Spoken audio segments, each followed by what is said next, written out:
तो दोस्तों एक तरफ जहाँ पे चाइना के आर्मी के द्वारा ताइवान को घेर के लड़ाई छेड़ने को लेके तैयारी किया जा रहा है, तो वहीं पे इसमें अगर चाइनीज मीडिया का भूमिका देखे तो काफी बढ़ चढ़ के है। जितना चाइनीज आर्मी की तरफ से नहीं किया जा रहा है उससे अधिक प्रोपेगेंडा तो इसे लेके चाइनीज मीडिया की तरफ से ही किया जा रहा है। और दोस्तों 8 अगस्त के दिन चाइना के मीडिया की तरफ से और एक ऐसा क्लेम किया गया है जो अगर सच्चा हुआ तो ये काफी बड़ा डेवलपमेंट चाइना के लिए है, लेकिन पूरा दुनिया के लिए काफी बड़ा चिंता का विषय बन सकता है। चाइनीज मीडिया का क्लेम है कि चाइना के द्वारा एक ऐसे नए हथियार के टेस्ट किया गया है जो पानी के नीचे भी तैर सकता है और हवा में भी उड़ान भर सकता है। मतलब चाइनीज मीडिया की तरफ से क्लेम किया जा रहा है कि चाइना के द्वारा डेवलप किया हुआ एक फ्लाइंग सबमरीन का टेस्ट चाइना की तरफ से किया जा रहा है। और दोस्तों आज के इस वीडियो में चाइनीज मीडिया का इस क्लेम के बारे में डिटेल में बताऊंगा और ये भी बताऊंगा कि इसमें सच्चाई होने का संभावना कितना है, और अगर ये सच्चा हुआ तो ये दुनिया के लिए क्यों बड़ा चिंता का विषय बन सकता है। तो डिटेल में जानने के लिए वीडियो के आखिर तक बने रहिए और चैनल को सब्सक्राइब और वीडियो को लाइक जरूर कीजिए। तो दोस्तों 8 अगस्त के दिन साउथ चाइना मॉर्निंग पोस्ट की तरफ से अचानक से लड़ाई के खबर की जगह में और एक खबर के ऊपर महत्व दिया गया। साउथ चाइना मॉर्निंग पोस्ट के इस खबर में दावा किया गया है कि चाइना के जो Nanjing university of aeronautics and astronautics है उसके रिसर्च टीम के तरफ से हाल ही में ही एक ऐसे सबमरीन ड्रोन के प्रोटोटाइप को टेस्ट किया गया है जो हाई स्पीड में हवा में उड़ान भी भर सकता है और पानी के नीचे क्रूज भी कर सकता है। हालांकि दोस्तों मीडिया रिपोर्ट में ये भी क्लेम किया जा रहा है कि जो रिसर्चर है जो इन ड्रोनों के डेवलपमेंट के ऊपर काम कर रहा है उनके तरफ से क्लेम किया गया है कि ये जो ड्रोन है ये सिविलियन और मिलिट्री दोनों आवश्यकताओं को पूरा कर सकता है। पर दोस्तों सवाल ये है कि किस तरीके से एक ऐसा इक्विपमेंट जो कि पानी के नीचे तैरता है और पानी के ऊपर हवा में उड़ान भर सकता है वो सिविलियन के आवश्यकताओं के लिए जरूरी है। दूसरी तरफ बताया जा रहा है कि ये जो ड्रोन है ये मिलिट्री में इंटरसेप्शन और अंडर वाटर माइन को हटाने के लिए काम आ सकता है।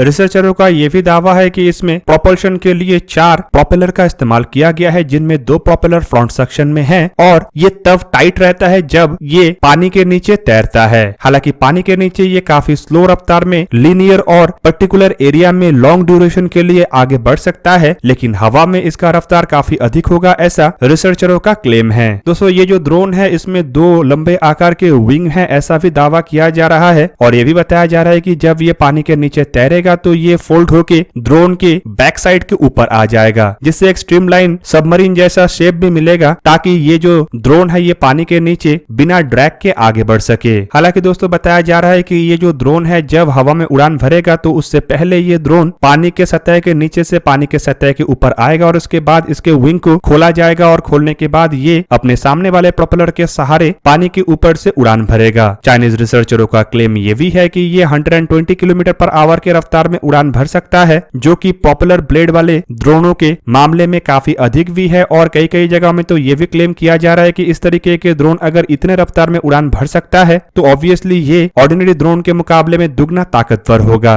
दोस्तों चाइनीज एक्सपर्ट का ये भी कहना है कि ये जब ड्रोन फिक्स्ड विंग मोड में उड़ान भरेगा तब ये काफी कम पावर को कंज्यूम करेगा, जिसका सिंपल मतलब ये है कि ये लंबे डिस्टेंस तक अपने मिशन को अंजाम देने में सक्षम होगा, मतलब ये लंबा उड़ान भी भर सकेगा। हालांकि दोस्तों किस तरीके से ये चाइनीज एक्सपर्टों की तरफ से करना संभव हो पाएगा इसके बारे में कोई एक्सप्लेनेशन नहीं दिया गया है और ये भी जानकारी नहीं दिया गया है कि उनके द्वारा जो टेस्ट किया गया है उस टेस्ट का अंजाम क्या हुआ। हालांकि फ्लाइंग सबमरीन कितने दूर तक उड़ान भर सकेगा या इसके पास हथियारों को कैरी करने का कोई क्षमता होगा कि नहीं इसके बारे में भी कोई जानकारी अब तक नहीं दिया गया। पर दोस्तों ये कोई पहला ऐसा घटना नहीं है जहाँ पे किसी एक देश की तरफ से ऐसे हथियार के डेवलपमेंट का प्रयास किया जा रहा हो जो 2 तरीके के काम को अंजाम दे सके। एग्जाम्पल के रूप में अगर द्वितीय विश्व युद्ध के दरमियान जापान के रिसर्च को देखा जाए तो जापान के द्वारा भी एक ऐसे हथियार का निर्माण करने का प्रयास किया गया था जो सबमरीन और एयरक्राफ्ट कैरियर के कॉम्बिनेशन हो। हालांकि रिपोर्ट में बताया जाता है कि द्वितीय विश्व युद्ध समाप्त होते होते जापान के द्वारा इसमें काफी हद तक सक्सेस हासिल कर लिया गया था और एक तरीके से जापान इसे ऑपरेशनल किया भी था, लेकिन तब तक काफी देर हो गया था और जापान को इस हथियार का इस्तेमाल से पहले ही सरेंडर करना पड़ा। वहीं पे दोस्तों हाल फिलहाल में ये भी खबर आया था कि रशिया की तरफ से भी ऐसे ही एक हथियार के निर्माण किया जा रहा है जो एक सरफेस शिप और अंडर वाटर सबमरीन के कॉम्बिनेशन होगा, जो पानी के नीचे लंबे दूरी तक तैर करने के बाद पानी के ऊपर आके लंबे दूरी तक तेज रफ्तार से एक जहाज के जैसे ऑपरेशन को अंजाम दे सकेगा।